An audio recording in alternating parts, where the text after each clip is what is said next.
Usapan na sakit pala tanggapin na natutunan, episode 19. Sabi nga nila, di ba? O karamihan o nangyayari naman talaga. Hindi naman kasi guys na sa position ka ngayon, forever ka nandyan sa kinaupuan mo. Or kung ano position mo ngayon. E paano kung matalo yung nagampon sa'yo or ikaw ay ni-repair dahil malakas ka doon sa kung sinong kasalukuyan ng kopo ngayon.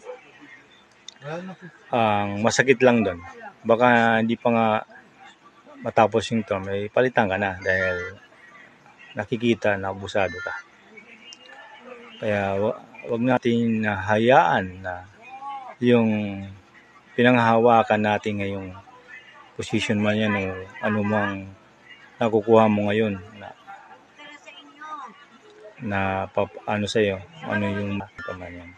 Mong hayaan na makawala yan sa'yo. Kasi baka magulat ka. Pag gising mo, wala na.